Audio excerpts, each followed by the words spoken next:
my viewers, and welcome back to my channel. Now in this video, courageous sister sounds the alarm, urging the Black community to confront an unspeakable truth. Now the recent unaliving of Javion McGee in North Carolina serves as a stark reminder. Black Americans are still hunted, still unalived, and still etched from trees. Now for decades, whispers of mysterious etchings and dismemberments have been dismissed as asides or ignored altogether. Families' pleas for investigation fell on deaf ears, silenced by systemic racism and cognitive dissonance.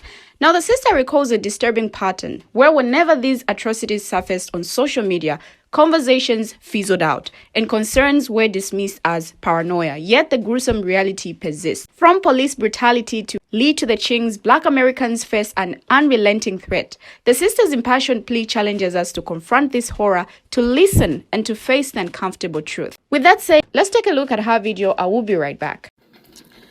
Good morning. So I'm hoping that my people will hear me out because I know how we love to hold other people accountable, but not so much ourselves.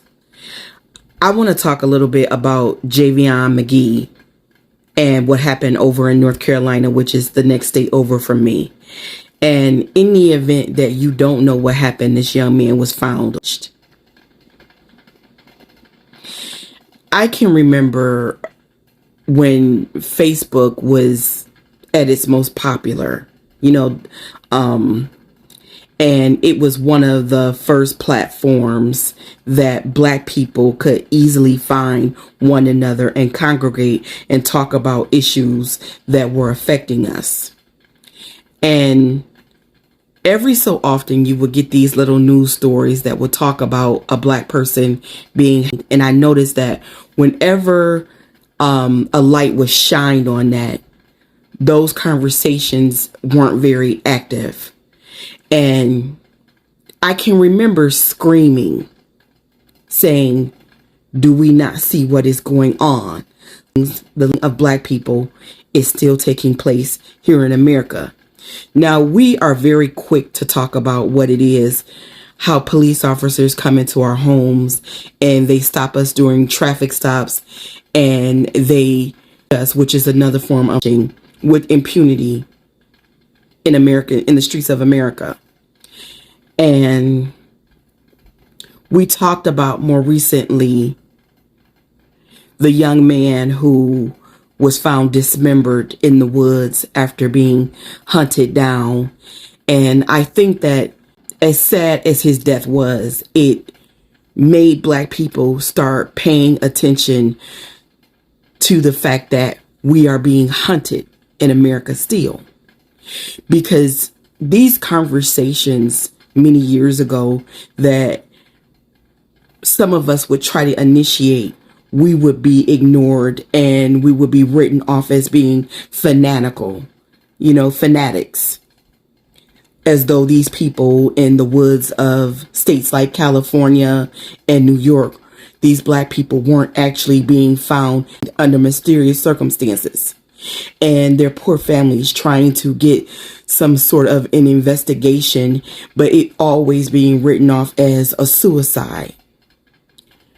And their family members knew that it wasn't a suicide. And unfortunately, because Black people, because of what racism does to our psyche, we don't want to think that that is still happening to us, that we could still be found in America and swinging from a tree. Even Sheila Lee Jackson tried to bring this issue to the forefront, and nobody really heard her either. When we said Black people in America are still being hunted, and Black people in America are still being hunted, and Black people in America are still being from trees. Those cases didn't receive attention or investigation because the same people who just one way during traffic stops and other police encounters put on hoods, and at night they just in another way. And we didn't want to connect those threads, those fibers. We didn't want to admit to the horror of that. We didn't want to be uncomfortable in that truth. And had we been brave enough to listen to it, to hear it, to face it, maybe Javion would be alive today. Just like we get out in the streets of America for Philando Castile and Trayvon Martin and Tamir Rice, we need to get out in the streets for those black bodies that have been found swinging from trees in America. Or black bodies will continue to swing from trees in America. Us ignoring this is only getting us more black bodies swinging from trees. And during the time of Donald Trump, you're going to get more black bodies swinging from trees, more black bodies swinging from trees, strange fruit, more black bodies swinging from trees. They are getting bolder. They are becoming more violent. Had we not pretended as though it were happening, maybe Javion would still be here. Maybe some of those black bodies went from trees. We have a responsibility as black people to other black people to make real noise about this. I am so glad to see us finally taking these seriously, because they have been happening. They have never stopped. They are not suicides. They are unalivings done by racists.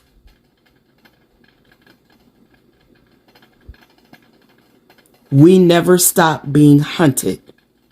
It is a hard truth, an ugly truth, a sad truth, a humiliating truth, a degrading truth, a dehumanizing truth, but it is the truth. Now, the sister's powerful message cuts through the silence, forcing us to confront an unspeakable reality. With courage and conviction, she sheds light on the persistent evil of Lee to the Ching in America, highlighting the systemic racism that dismisses and ignores these atrocities. Her words are both heartbreaking and necessary, serving as a wake-up call to acknowledge the devastating consequences of collective denial.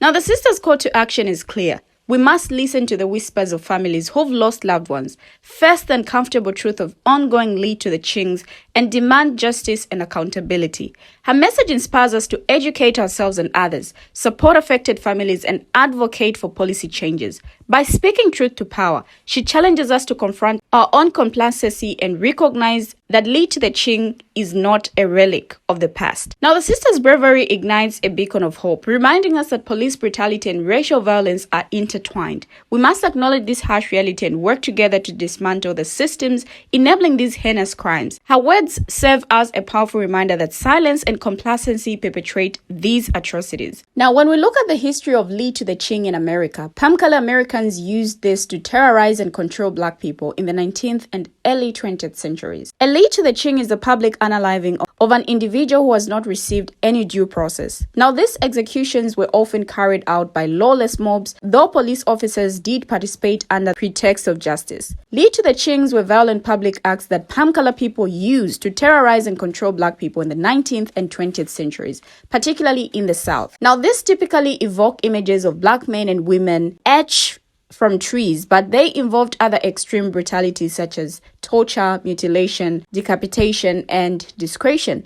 Now, some victims were burned alive. A typical Lee to the Ching involved a criminal accusation, an arrest, and the assembly of a mob, followed by seizure, physical torment, and unaliving of the victim. These were often public spectacles attended by the palm color community in celebration of palm color supremacy. Photos of these were often sold as souvenir postcards. Now, from 1882 to 1968, 4,743 Li to the Qings occurred in the U.S., according to records maintained by NAACP. Other accounts, including the Eco Justice Initiative's extensive report on Li to the Qing, count slightly different numbers, but it's impossible to know for certain how many unalivings occurred because there were no formal tracking. Many historians believe the true number is underreported. Now, the highest number of these unalivings during that time period occurred in Mississippi, with 581 recorded.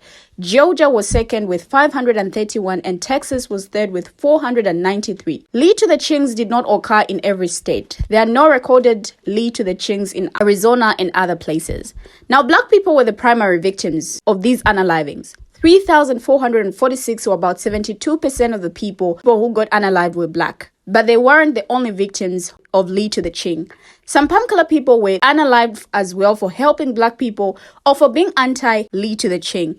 Immigrants from Mexico, China, Australia, and other countries were also unalived. The gruesome history of unaliving black people in America has spanned centuries. Now, a stark reminder of systemic racism's deadly grip. From the Emmett Till era to modern-day atrocities, this heinous practice has persisted, claiming countless lives. Now, in this video, we've heard a courageous sister's plea that resonates loudly. It's time to confront this ugly truth and give it the attention it deserves. For too long, these unalivings have been swept under the rug, ignored or downplayed. Now, the consequences of silence are devastating. More black lives are being lost, more families torn apart, and more communities traumatized. We must break the cycle of violence and indifference. Li to the Qing is not a relic of the past. It's a present-day reality. Police brutality, racial profiling, and hate crimes are intertwined. The legacy of this unaliving continues to haunt black people. It's time for open conversations, education and awareness, and policy reforms. We owe it to the victims, their families, and ourselves to acknowledge the pain, condemn the violence, and demand justice. We have finally come to the end of the video, but what do my viewers have to say? Share your thoughts as well in the comment section. Thank you for watching, and see you in my next video as I bring you another video.